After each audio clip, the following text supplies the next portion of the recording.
Hey everybody, I just finished creating the lesson plan assignment and wanted to provide some more instruction and some clarification around best practice when lesson planning and maybe introduce you or refresh your understanding of backwards mapping when planning. So we're going to talk about backwards mapping in lesson planning. And so that means like starting with the standard that you wish to teach before planning the lesson. And then the next step would be planning for assessment, collecting evidence, analyzing the evidence, and then what do you do with it? We will review the lesson plan template with guidance. And then how do we ensure that a plan has complete alignment to a standard? So we'll talk about that. And then we'll talk about how to clearly articulate the learning segment, which I think I put it as simply as possible to make it even more clear. So backwards mapping has three parts. The first part is to select your standard and to write your effective learning objective and your student-friendly objectives. So that might feel a little bit backwards to you because it is. Sometimes we start with an activity idea, right? Oh, I want to do a writing activity. And then we align our standard and our student-friendly objectives to that activity. And that's fine. That's one way to do it. But sometimes what I find is when students start with an activity idea, they struggle to align a standard to that activity. If you start with your standard, you are going to ensure that you have full alignment in your activity. So start with your standard, write your learning objectives, write your student-friendly objectives, and then move on to the assessment piece. How are you going to assess that students have met standard? And I know that also feels weird because how do I assess something when I don't have the activity planned? Well, this is where you're going to start thinking about your activity, right? As you're planning for your assessment and the ways that you might uncover what students know or need to know about the standard, then you're going to start developing your lesson plan. And that's the last step in backwards mapping. You plan your lesson to include your activities and the strategies that you will use to teach the activities effectively. So first, this class is all about language and literacy. You're going to select your Common Core State Standard because those are the standards that we use in planning for language and literacy and the standards that you will be expected to know, to understand, and to teach to once you are in your residency experience and in your first year of teaching. And so the Common Core State Standards for language and literacy have different buckets. You'll notice when you look at the Common Core State Standards page, you'll see that reading has three buckets. So literature, informational text, and foundational skills. And then there is writing, speaking and listening, and then language. And when you pop these open, you'll see that there are standards that span from kindergarten all the way through grade 12. You're just focusing on kindergarten through grade 3. So it might even help to pick your grade level first. Say, okay, I really want to plan a lesson for second grade, and I think I want to focus on writing. And then you would pop open the writing Common Core State Standards, read through them, pick the one that you want to focus on, and go from there. And then once you've got your standard identified, you're going to write your outcomes or your student-friendly objectives. And if you have taken math and science from me or curriculum development from me in the associate's degree program, this is going to sound very familiar. A learning outcome or objective has three parts, really four if you've taken those classes from me. Remember the ABCs, and the A is always the audience, and that's always the students. So you're always going to say the students. But you need to have a behavior and a condition.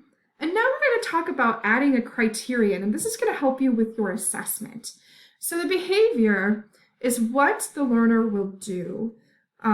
This part of the objective will always include a verb, and you want your verb to be measurable. Can you measure, understand? I mean, it's a verb, but can you measure it? And how would you measure it? Can you measure the verb observe? No. So you want verbs that are action verbs that really are measurable. Things like determine, analyze, provide evidence, demonstrate. Those are all verbs that are measurable. And if you need support with verb types that can be used in writing outcomes and objectives, you can look to Bloom's taxonomy. You'll find the varied tiered levels of verbs for measuring a student's behavior around the learning outcome. And then the condition is how the learner will perform the behavior. And this condition might be a tool, it might be a reference, an aid, or a context that students will or will not be able to use. And so I'll show you an example in just a second, but thinking about, okay, you have to have some action with this verb. How are you going to do that? Are you going to use a worksheet? I've seen many of you talk about worksheets in your lessons. Not the best modality for teaching and learning, but it is a tool to provide evidence if you're thinking of assessment. Maybe your reference is a piece of literature that you have read, and now you want students to write about what they read. And so your condition really could look a lot of different ways. And then your criterion is your measure of how well the learner must perform to demonstrate content mastery. I don't like the word mastery. I don't think mastery can ever be achieved and should not be a primary focus or goal, but it is a word that is used a lot in education just to mean, did you get it? So this refers to the degree of accuracy, the number of correct responses, or perhaps a teacher-imposed time limit. So here is an example of a learning outcome. So first, pick what you want the student to be able to do. I selected a second grade writing standard. Write informative or explanatory texts in which they introduce a topic, use facts and definitions to develop points, and provide a concluding statement or section. So that's the standard I picked. And from there, I'm going to say, okay, now I'm going to write my student-friendly objective and my learning outcome. So my learning outcome is the student will write and publish an informative text about a self-selected topic using facts and definitions to develop points and provide a closing statement. Do you see how I use the language right from that Common Core State Standard to develop my learning outcome? And when you do that, you have 100% alignment. And that is what I'm looking for when you are writing these lesson plans. Can you do this? And so seriously, you're not going to get in trouble for plagiarizing by using the language of the standard. Don't even worry about that. I'm looking for direct alignment. So let's talk about the parts. Obviously, the audience is always the students. It's right there at the beginning. Then the behavior is what the students will do. And we are saying that they will write an informative text. That's the behavior. Write is the verb. Then the condition here, I said that students will write an informative text about a self-selected topic. Self-selected topic is the context. That is the condition. The students are the ones that are going to choose the topic that they write about. And as a teacher, you could leave this open-ended and let the students pick any topic, or maybe you wanted to have a focus. Okay, we're going to write an informative text about mammals. Each student picks a mammal that they are going to research and write about. So that's really up to you as a teacher. I left it open-ended in this particular learning outcome. And then the criterion here is to publish, and we'll talk about publishing a little later in the quarter as it pertains to the process of revising until mastery is reached or until a product is produced that demonstrates a student's full ability in the writing process. And so you don't have to have the A, B, C, C in order. As long as it's all there, like you see publish is within the first, 6 words of my sentence, that's fine as long as it's there. And publish, that just means you're going to have a finished product at the end, and the criterion is this product a product that I can grade, right, to demonstrate mastery. And so that's that. So the main goal here is to take that learning objective and use your Common Core State standard that you selected, right? That's what you're going to teach to.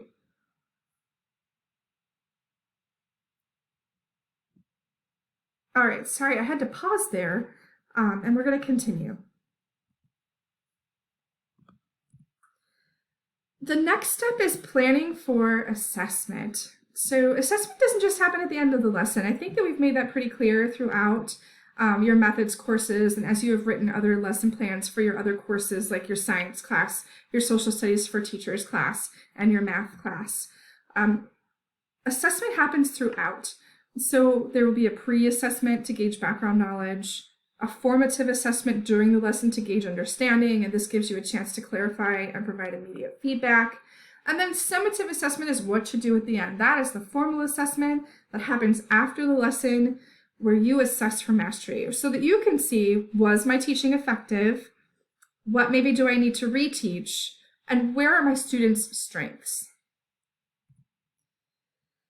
All right, when you write this section of your lesson plan, and we're going to look at the lesson plan here in just a second, when you look at your lesson plan, you'll notice that we're looking for you to discuss your pre-assessment, your formative assessment during, and then your post-assessment after the lesson, or your summative assessment. And I want you to start flipping the narrative that this is not about what students are doing. This is about what you are doing to assess student learning. I noticed when I was grading your lesson plans, there were a lot of you that really only commented on student behavior and not teacher behavior. This assessment section is about teacher behavior. So how will you assess students' prior learning? You're going to hold a group discussion. You're going to show a place value chart. You're going to discuss what each place value means, and then you're going to ask for student volunteers to demonstrate. And then during is how will you assess students during the lesson? This can be formal and informal.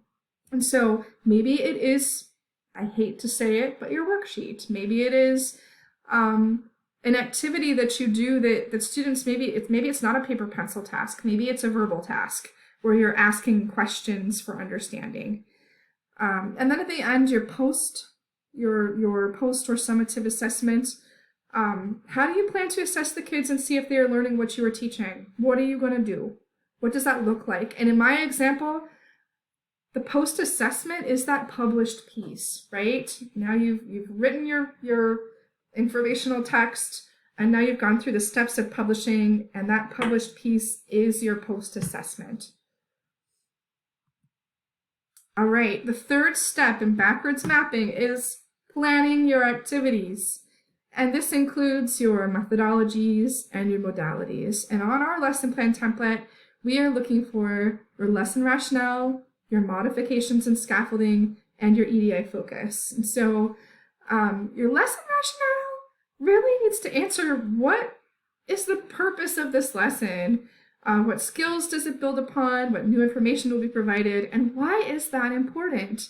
What does this lead up to? And then your modifications and scaffoldings, how will you individualize your instruction to meet the needs of your diverse learners?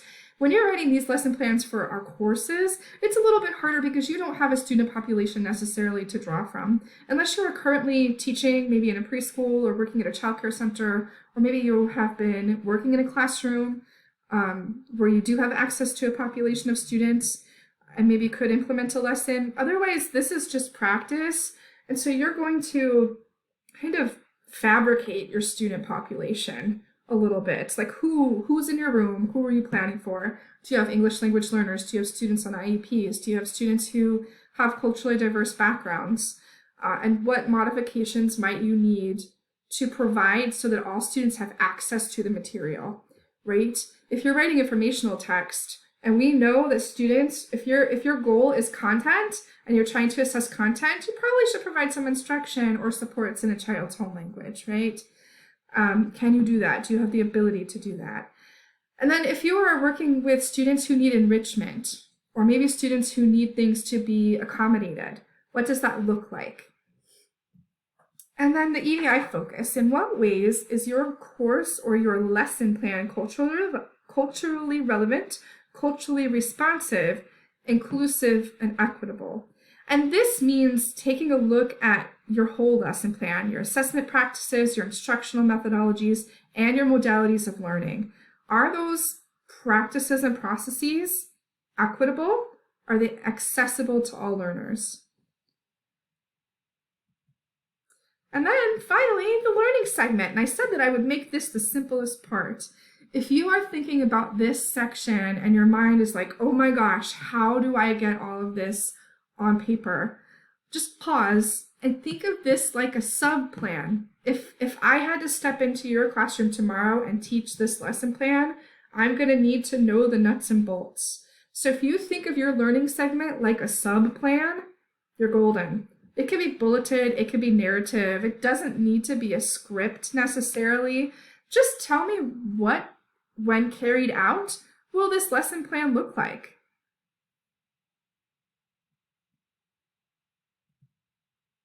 Now we're going to take a look at the lesson plan guidance so that when you're planning your activity, this really should be a part of the lesson plan development. So let's take a look at the lesson plan template with guidance. This will look familiar because I know that other instructors use this same lesson plan guidance. I'm going to pause and open up my lesson plan. I'll be right back.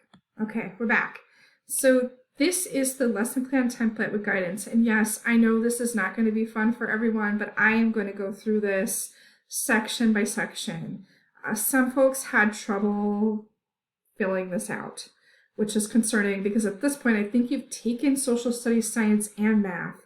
And so by the time that you get to me, this should be really your last attempt at writing these lesson plans. So let's just make sure everyone is solid. So candidate's name is you. Your grade level, what grade are you teaching? For those of you that left this blank, I had to infer by looking to your standards, and sometimes even that wasn't as clear as it could be. But what grade level are you teaching to? And what is the discipline? In this class, this should say ELA, right? This is the language and literacy class. Your central focus really just needs to be one sentence. And so it's a general definition of what you are going to be doing. And so here's an example. The central focus of this lesson is for students to apply various strategies to comprehend and construct meaning from complex texts, both verbally and in writing. So one sentence, that's all it needs to be. And then the lesson overview is how are you going to get there? So you said the central focus is comprehending and constructing meaning from complex texts. Great. You're going to do that by doing what? Is it that students are going to read complex texts and then write about what they read? Are they going to share verbally about what they read?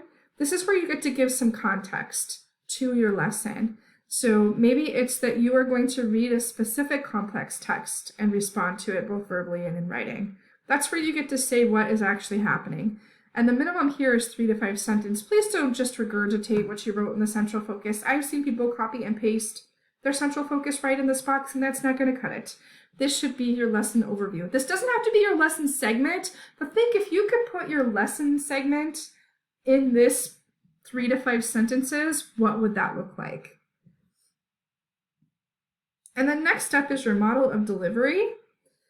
So how are students going to learn this? Small group, large group, hands-on, lecture, what's it going to look like?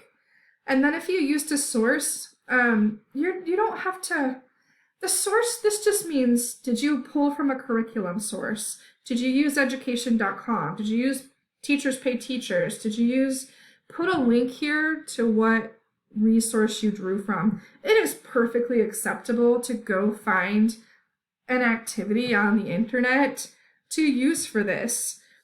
I mean, the point isn't necessarily to develop a lesson from scratch. The point of this practice is so that you understand the how and the why behind the teaching. So if you find a lesson plan, you're like, yeah, this is great. It meets my standard. It's great. The rest of the lesson then will fall into place. And as long as you can articulate the how and why, that's what we're looking for here. But just put your source in the box. Your standards. You see, copy and paste exact standard here. It's not enough just to list this section. That's fine. I could copy and paste that. And some of y'all, I don't know where you got yours because they were not Common Core state standards, even though you typed CCSS and maybe something back here, I could find nothing that matched. And so I don't know if you're using an old resource or not, but I would just go and Google Common Core state standards and go to their webpage. And I want the language too, because you know what I'm going to look for? I am going to look for alignment when we get down to your content learning objectives and your student-friendly objectives. I want to see that you use the language from that standard as you planned your objectives. We already talked about content learning objectives. Your student-friendly objectives, you're going to take your content learning objective and write it as simply as possible, right? If a student were going to repeat back to you what their learning is, you want it to be as simple as possible. And then your assessment, we already went over this, but remember, you're going to write for your pre, your during, and your post assessment. And I want this to really focus on teacher behaviors. Yes, you're going to write about what you expect students to be able to do and what you're looking for in assessment, but I also want to know what your behaviors are in the assessment process. And then you're going to plan your evaluative tool.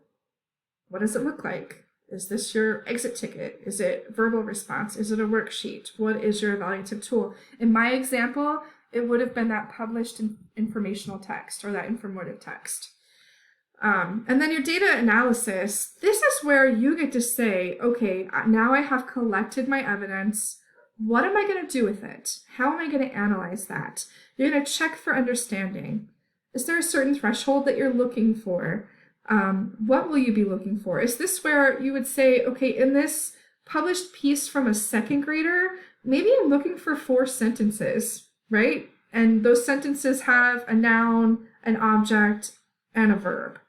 And so that's where you would state what you're looking for when you are analyzing your data and you're analyzing your work samples.